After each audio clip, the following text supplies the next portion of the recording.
Baik, yang pertama yaitu resum buku. Saya ambil judul penerimaan peserta didik baru berdasarkan zonasi pendidikan.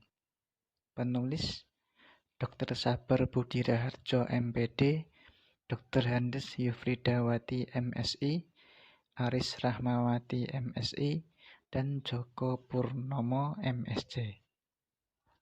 Penerbit Pusat Penelitian Kebijakan, Badan Penelitian dan Pengembangan dan Perbukuan, dan Kementerian Pendidikan dan Kebudayaan. Baik, untuk resum bab 1 adalah pemerintah mempunyai kewajiban dalam memberikan layanan pendidikan yang bermutu kepada semua warga negara. Hal ini seperti yang diamanatkan dalam Undang-Undang Nomor 20 Tahun 2018 Pasal 5, bahwa setiap warga negara mempunyai hak yang sama untuk memperoleh pendidikan yang bermutu. Oleh karena itu, Kemdikbud pada tahun itu mengeluarkan kebijakan salah satu peraturan yang mengatur tentang penerimaan peserta didik baru pada taman kanak-kanak, sekolah dasar, sekolah menengah pertama, sekolah menengah atas, sekolah menengah kejuruan, atau bentuk lain yang sederajat melalui Permendikbud Nomor 14 Tahun 2018. Sebelum zonasi populer di Indonesia telah lama dikenal sistem School Catchment Area.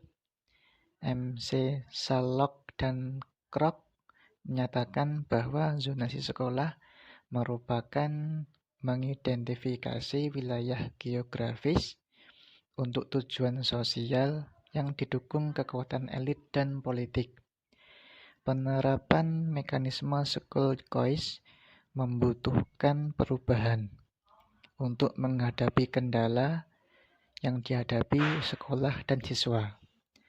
Setiap negara memiliki filosofi kebijakan yang berbeda dalam mengelola dan menyelenggarakan pendidikan untuk masyarakatnya. Ketentuan ini mengenai zonasi tercantum pada Pasal 16 Permendikbud Nomor 51 Tahun 2018, di mana negeri wajib menerima calon peserta didik yang berdomisili pada radius zona terdekat di sekolah.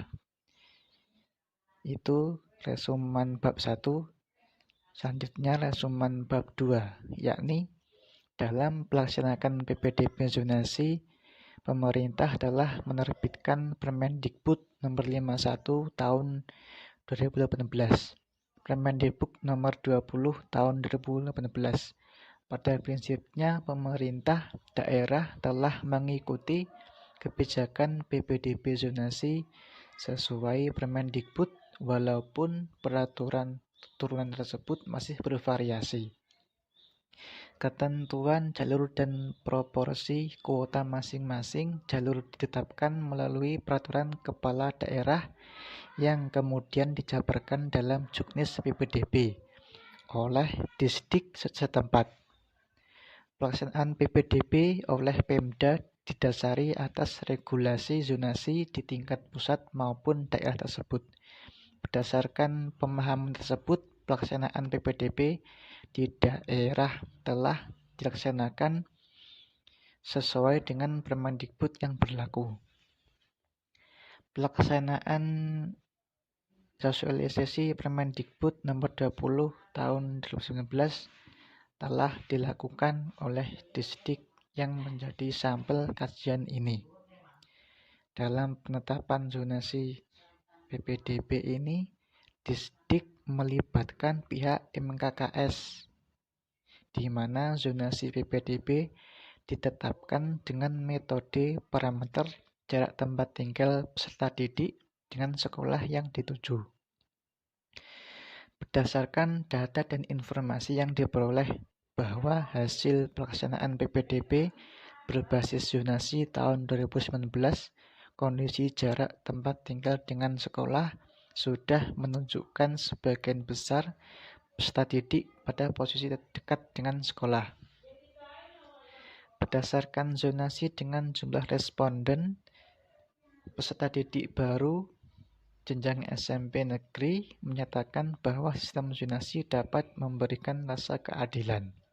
Artinya bahwa sistem PPDB berbasis zonasi ini dapat memberikan kepastian kepada anak yang dekat sekolah dapat masuk sekolah yang dituju tanpa melihat prestasi.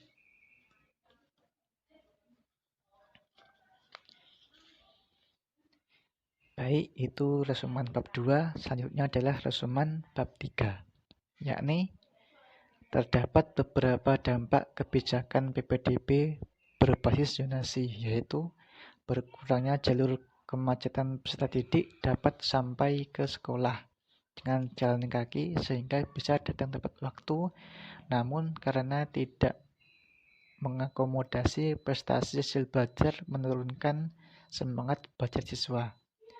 Saran terkait dengan PPDB berbasis zonasi ini bahwa PPDB setiap dilaksanakan agar menghilangkan sekolah favorit dan sekolah unggulan, tetapi tetap mengedepankan prestasi. Pelaksanaan PPDB berbasis zonasi ini secara umum sudah berkeadilan bagi masyarakat karena mengakomodasi semua potensi dengan tidak mempertimbangkan nilai. Dampak kebijakan PPDB SMP berbasis zonasi yang dirasakan guru bahwa semua guru atau pendidik menyampaikan adanya dampak dari penerapan PPDB berbasis zonasi ini. Dampak yang dirasakan antara lain dapat dilihat dari segi sekolah, guru itu sendiri, dan siswa. Dari segi sekolah, tidak ada sekolah unggulan dan non-unggulan. Kualitas pendidikan akan setara, beberapa sekolah negeri tidak terpenuhi kuotanya. Dari segi guru lebih termotivasi untuk berinovasi dan kreatif dalam penerapan model pembelajaran. Dari segi siswa, yaitu kondisi siswa yang heterogen memerlukan penanganan yang lebih dalam. Dalam hal ini, sistem zonasi pendidikan dapat dimanfaatkan untuk komponen pendidikan lainnya, yakni pada aspek guru, yaitu dalam pemenuhan guru, pemerataan guru, dan peningkatan dan kompetensi guru. Sarana dan prasarana dalam berbagai sumber daya, dan prioritas pemberian bantuan, dan anggaran dalam pemberian beasiswa bagi peserta didik. Evaluasi Peraturan Menteri Pendidikan dan Kebudayaan RI Nomor 51 Tahun 2018 tentang penerimaan peserta didik baru pada Taman Kanak-kanak Sekolah Dasar, Sekolah Menengah Pertama, Sekolah Menengah Atas, dan Sekolah Menengah Kejuruan. Baik, itu adalah resumen dari buku.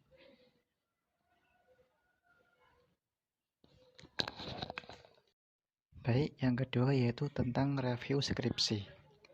Saya ambil judul skripsi Pelaksanaan Manajemen Peserta Didik di MTS Raudatul Ulum, Kabupaten Pesisir Barat. Nama penulis Surya Saputra dengan NIM 13110800023. Nama universitas Universitas Islam Negeri Raden Intan Lampung, Fakultas Tarbiyah dan Ilmu Keguruan, jurusan Manajemen Pendidikan Islam. Tahun penulisan 2018. Baik. Yang pertama yaitu pertanyaan penelitian atau rumusan masalah atau fokus penelitian, yakni kegiatan manajemen peserta didik meliputi pengaturan aktivitas-aktivitas peserta didik sejak yang bersangkutan masuk ke madrasah hingga yang bersangkutan lulus, baik yang berkenaan dengan peserta didiknya langsung maupun tidak langsung. Sumber-sumber pendidikan, sarana dan prasarananya. Oleh karena itu, fokus penelitian ini adalah 1. Analisis kebutuhan peserta didik. 2. Rekrutmen peserta didik. 3. Seleksi peserta didik. 4. Orientasi. 5. Pengelompokan peserta didik. 6. Pembinaan dan pengembangan peserta didik. 7. Pencatatan dan pelaporan. Yang 8 yaitu kelulusan dan alumni. Maka rumusan masalah dalam penelitian ini adalah bagaimana pelaksanaan manajemen peserta didik di MTS Raudatul Ulum Kabupaten Pesisir Barat. Baik, yang kedua yaitu hasil temuan penelitian.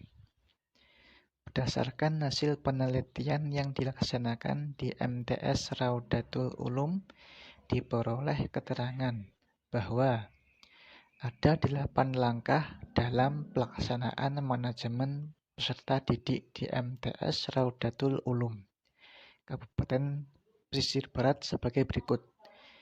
Yang ke-1, analisis kebutuhan peserta didik. Di dalam analisis kebutuhan peserta didik MTS Raudatul Ulum ini selalu mengadakan rapat terlebih dahulu dengan seluruh Dewan Guru dan staf MTS Raudatul Ulum Kabupaten Pesisir Barat guna merencanakan peserta didik yang akan diterima. Karena dengan adanya rapat dalam penerimaan peserta didik lebih baik untuk kedepannya dan dengan matang. Yang kedua, rekrutmen peserta didik. Rekrutmen calon peserta didik ini dilakukan berdasarkan hasil analisis kebutuhan peserta didik yang telah ditetapkan. Ada beberapa tahap dalam rekrutmen peserta didik baru di MTS Raudatul Ulum, yaitu sebagai berikut.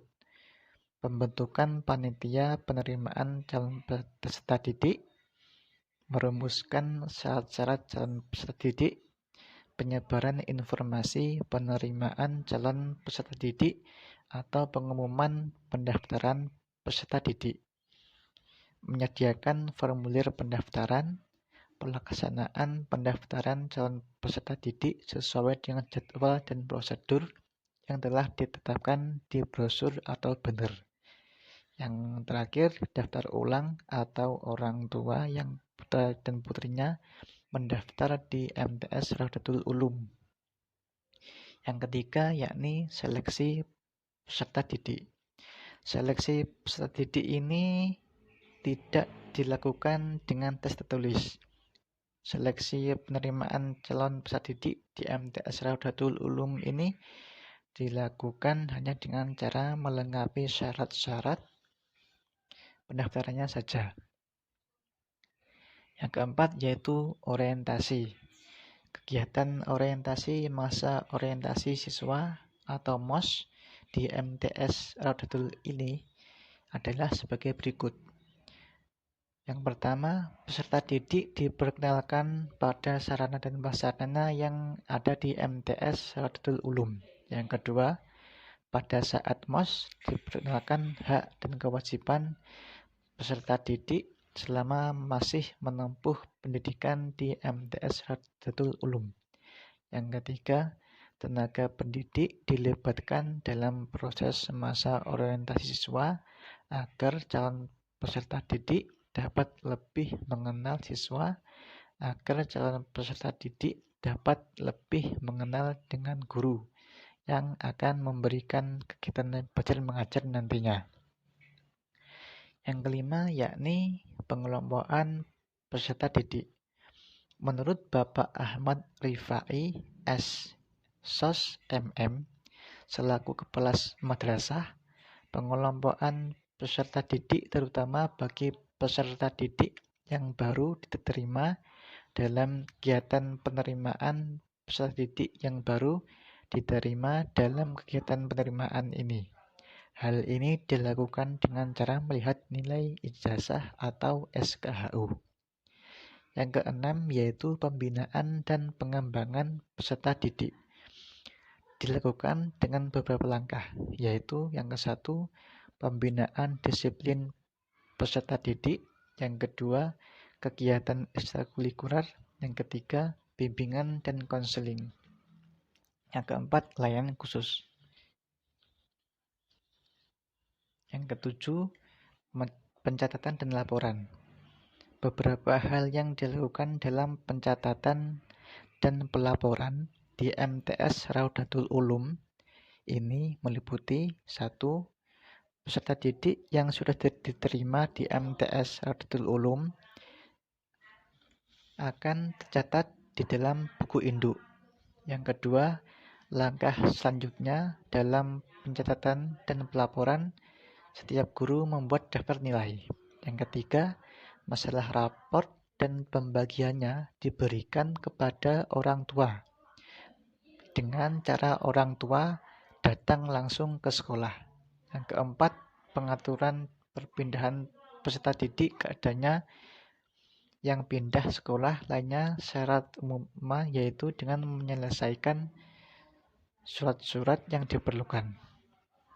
Yang ke-8 yaitu kelulusan dan alumni.